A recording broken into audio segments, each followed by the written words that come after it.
नमस्कार, स्वागत है आपका हमारे चैनल ज्योग्राफी द कॉस्मोस में।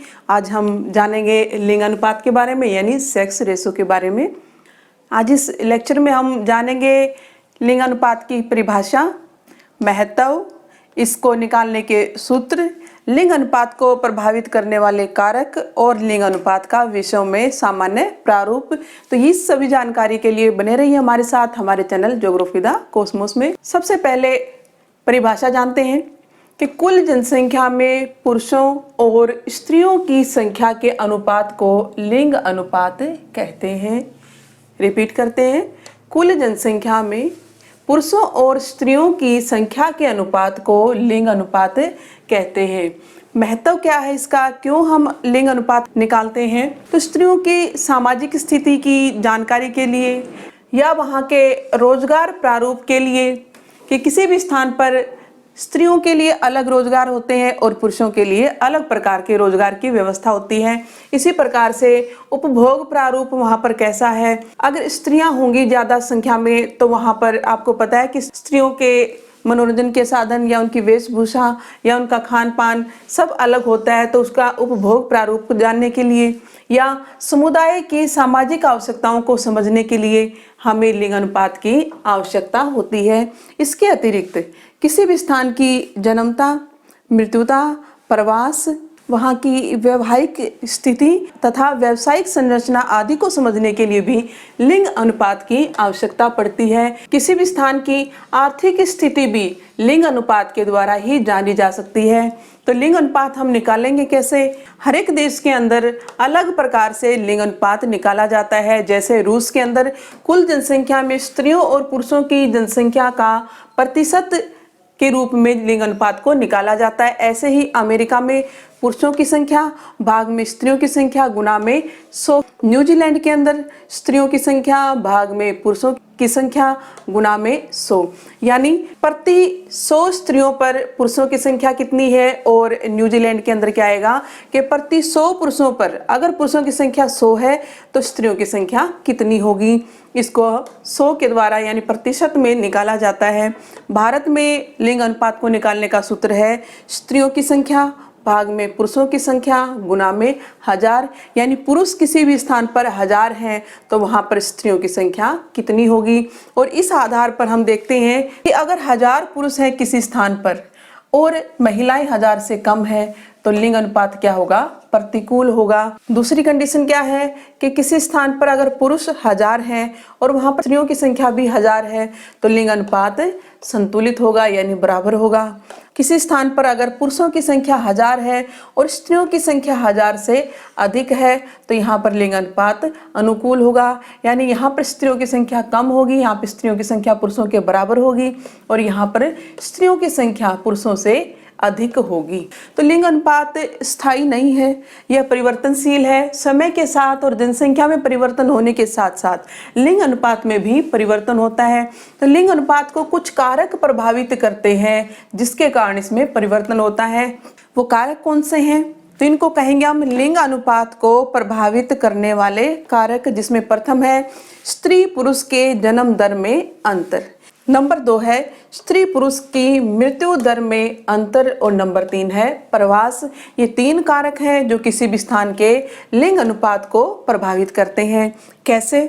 देखते हैं स्त्री और पुरुष के जन्म दर में अंतर के कारण लिंग अनुपात में किस प्रकार से अंतर आता है। किसी भी समाज में और किसी भी स्थान पर जब जन्म होता है जब बच्चों का जन्म होता है तो वहाँ पर लड़कियों की अपेक्षा लड़कों का जन्म अधिक होता है। प्राकृतिक रूप से ही प्रकृति ने ही ऐसी व्यवस्था बना रखी है कि पुरुषों का जन्म स्त्रियों से अधिक यानी लड़कों का जन्म लड़कियों के जन्म से अधिक होता है। अगर किसी स्थान पर 100 लड़कियां पैदा होती हैं तो उसी स्थान पर 104 या 105 या 106 और 107 तक लड़के पैदा होते हैं।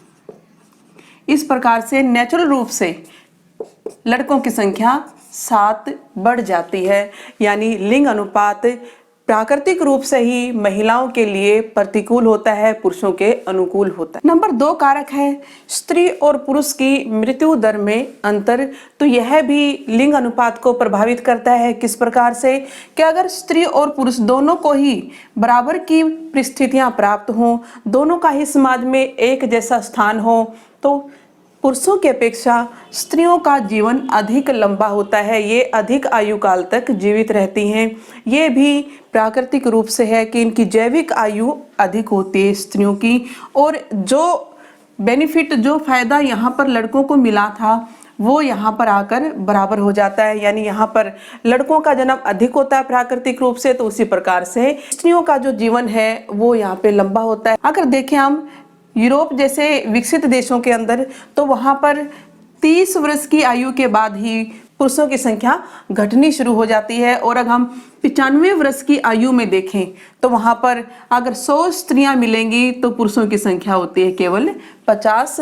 और इसी कारण से विकसित देशों के अंदर धीरे धीरे आयु के साथ स्त्रियों की संख्या अधिक होती है, पुरुषों की संख्या कम होती है और लिंग अनुपात स्त्रियों के अनुकूल होता है।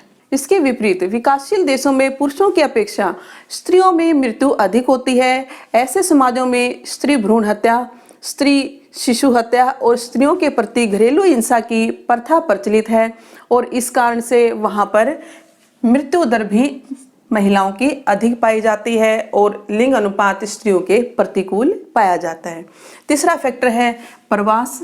प्रवास की स्थिति भी विकसित और विकासशील देशों के अंदर अलग अलग तरह की है। तो देखते दोनों, विकसित देशों के अंदर प्रवास करके पुरुष जाते हैं गांव में और महिलाएं यानी स्त्रियां जाती हैं नगर के अंदर, क्योंकि गांव के अंदर कृषि और पशुपालन जैसा कार्य होता है जो कि ज्यादातर पुरुष जनसंख्या करती है, जबकि नगरों में महिलाएं कामकाज के लिए प्रवास करती हैं। इस तरह से फिर नगरों में स्त्रियों की संख्या अधिक होगी और गांव के अंदर पुरुषों की संख्या अधिक होगी। अतः यहाँ पर लिंग अनुपात होगा प्रतिकूल और यहाँ पर होगा अनुकूल। इसी प्रकार से विकासशील देशों के अंदर स्थिति इसके बिल्कुल विपरीत पाई जाती है। गांव से पुरुष जनसंख्या प्रवास करके नगरों में जाती है और गांव के अंदर स्त्रियों की संख्या अधिक हो जाती है।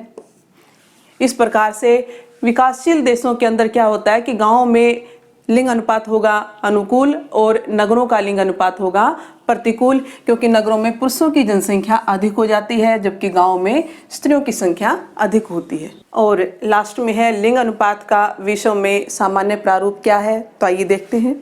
कुछ आंकड़े हैं जिनके द्वारा हम दिखाएंगे कि वर्तमान स्वरूप लिंग अनुपात का विश्व में कैसा है। तो विश्व का औसत लिंग अनुपात 990 है, यानी 1000 पुरुषों के पीछे 990 स्त्रियां पाई जाती हैं। अगर पुरुष 1000 हैं तो स्त्रियों की संख्या 990 है। नंबर 2 सर्वाधिक लिंग अनुपात लैटविया जो कि यूरोप का एक देश है, वहां पर पाया जाता है 1187। और न्यूनतम लिंग अनुपात दर्ज किया गया है UAE यानी संयुक्त अरब अमीरात में 468। नंबर 3 है एशिया में लिंग अनुपात प्रतिकूल है और खास तौर पर किन देशों में, चीन, भारत, सऊदी अरब, पाकिस्तान व अफगानिस्तान आदि देशों के अंदर।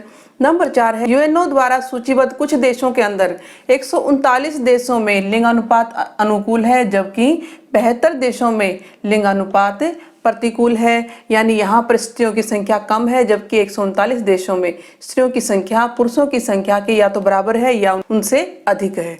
नंबर 5 भारत में लिंग अनुपात 940 है, यानी 1000 पुरुषों के पीछे 940 स्त्रियां भारत में पाई जाती हैं 2011 की जनगणना के अनुसार। लेकिन 0 से 6 आयु वर्ग में 2001 में 927 लिंग अनुपात था, जबकि 2011 में और भी घटकर यह 914 हो गया है। और इसके पीछे 2 कारण हैं, एक तो यहाँ की सामाजिक परंपराएं और दूसरा प्रौद्योगिकी यानी टेक्नोलॉजी। इन दोनों ने ही मिलकर आने वाले समय में लिंगानुपात को और भी घटा दिया है जो कि समाज के लिए हानिकारक सिद्ध हो सकता है। रूस व यूरोपीय देशों में स्त्रियों की जो संख्या है पुरुषों से अधिक है, यानी लिंगानुपात यहाँ पर अनुकूल पाया जाता है। ये हमने जाना लिंगानुपात के बारे में। इसी प्रकार की और जानकारियों के लिए बने रहिए हमारे साथ, हमारे चैनल ज्योग्राफी द कॉस्मोस।